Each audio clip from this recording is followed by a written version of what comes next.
करवा चौथ हिंदुओं का एक प्रमुख त्योहार है। यह कार्तिक मास की कृष्ण पक्ष की चतुर्थी को मनाया जाता है। यह पर्व सौभाग्यवती यानी कि सुहागिन स्त्रियां मनाती हैं। यह व्रत सवेरे सूर्योदय से पहले लगभग 4 बजे से आरंभ होकर रात में चंद्रमा दर्शन के उपरांत संपूर्ण होता है। ग्रामीण स्त्रियों से लेकर आधुनिक महिलाओं तक सभी नारियां करवा चौथ का व्रत बड़ी श्रद्धा एवं उत्साह के साथ रखती हैं। शास्त्रों के अनुसार यह व्रत कार्तिक मास के कृष्ण पक्ष की चंद्रोदय व्यापिनी चतुर्थी के दिन करना चाहिए। पति की दीर्घ आयु एवं अखंड सौभाग्य की प्राप्ति के लिए इस दिन भालचंद्र गणेश जी की अर्चना की जाती है। करवा चौथ में भी संकष्टी गणेश चतुर्थी के जैसे दिन भर उपवास रहकर रात में चंद्रमा को अर्घ्य देने के उपरांत ही भोजन करने का विधान है। वर्तमान समय में करवा चौथ व्रतोत्सव अधिकतर महिलाएं अपने परिवार के प्रचलित प्रथा के अनुसार ही मनाती हैं, लेकिन अधिकतर स्त्रियां निराहार रहकर चंद्रोदय की प्रतीक्षा करती हैं। कार्तिक कृष्ण पक्ष की चतुर्थी को करक चतुर्थी यानी कि करवा चौथ व्रत का विधान है। इस व्रत की विशेषता यह है कि केवल सौभाग्यवती स्त्रियों को ही यह व्रत करने का अधिकार है। स्त्री किसी भी आयु, जाति, वर्ण, संप्रदाय की हो, सबको इस व्रत को करने का अधिकार है।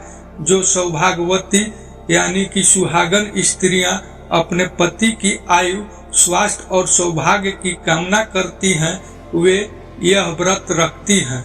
यह व्रत 12 वर्ष तक अथवा 16 वर्ष तक निरंतर प्रति वर्ष किया जाता है। अवधि पूरी होने के पश्चात इस व्रत का उपसंहार किया जाता है। जो सुहागिन स्त्रियां आजीवन रखना चाहे वे जीवन भर इस व्रत को कर सकती हैं। इस व्रत के समान सौभाग्यदायक व्रत अन्य कोई दूसरा नहीं है। अतः सुहागिन स्त्रियां अपने सुहाग की रक्षार्थ इस व्रत का सतत पालन करें।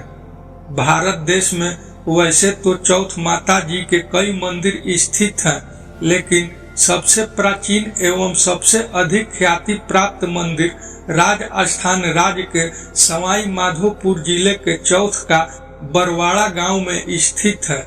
चौथ माता के नाम पर इस गांव का नाम बरवाड़ा से चौथ का बरवाड़ा पड़ गया। चौथ माता मंदिर की स्थापना महाराज भीम सिंह चौहान ने की थी। इसके विषय में एक प्रचलित कथा भी है, तो चलिए इस कथा का भी आनंद लेते हैं।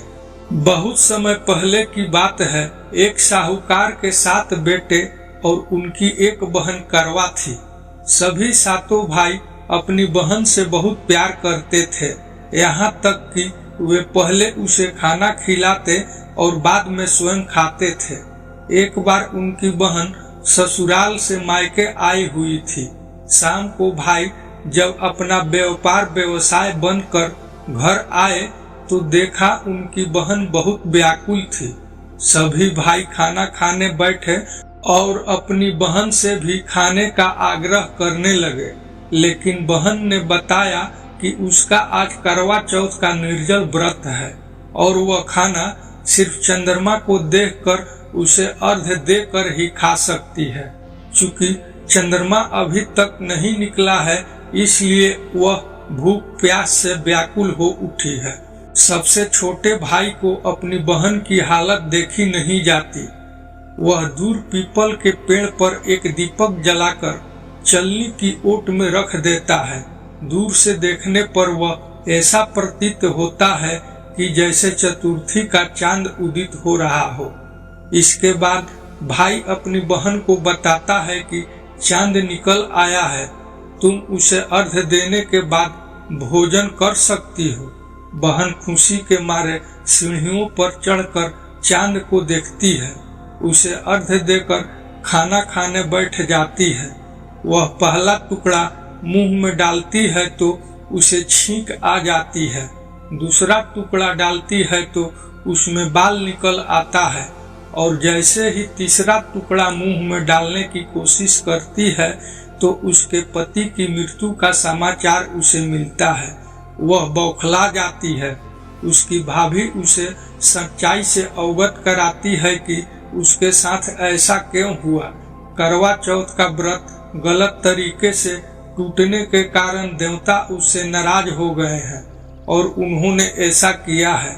सच्चाई जानने के बाद करवा निश्चय करती है कि वह अपने पति का अंतिम संस्कार नहीं होने देगी और अपने सतीत्व से उन्हें पुनर्जीवित दिलाकर रहेगी।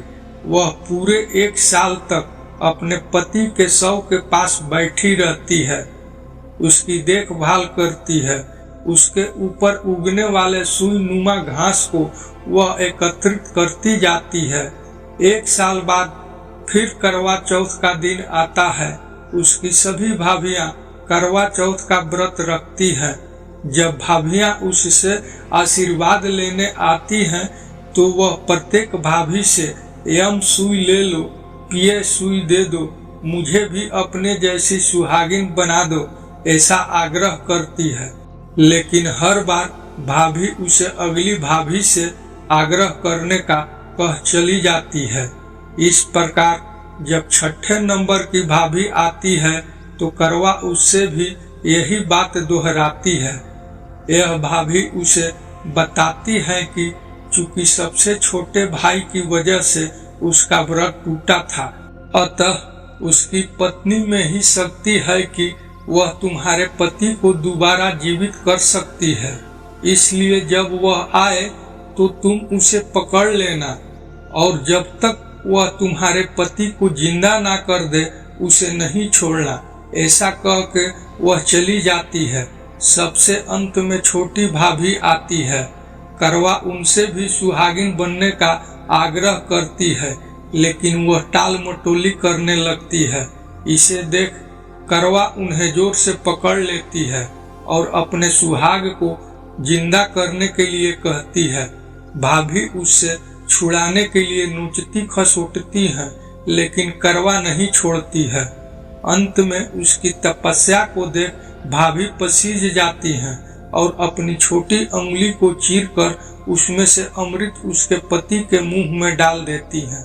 करवा का पति तुरंत श्री गणेश कहता हुआ उठ बैठता है। वह इस प्रकार प्रभु कृपा से उसकी छोटी भाभी के माध्यम से करवा को अपना सुहाग वापस मिल जाता है। हे श्री गणेश, माँ गौरी, जिस प्रकार करवा को चिर सुहागिन का वरदान आपसे मिला है वैसा ही सब सुहागिनों को मिले। मित्रों, यदि यह कहानी आप लोगों को पसंद आई हो तो इस चैनल को सब्सक्राइब, वीडियो को लाइक तथा शेयर जरूर करें ताकि हम आगे भी आप लोगों के लिए ऐसी ही कहानी लेकर आ सके। अंत तक बने रहने के लिए आपका बहुत बहुत धन्यवाद।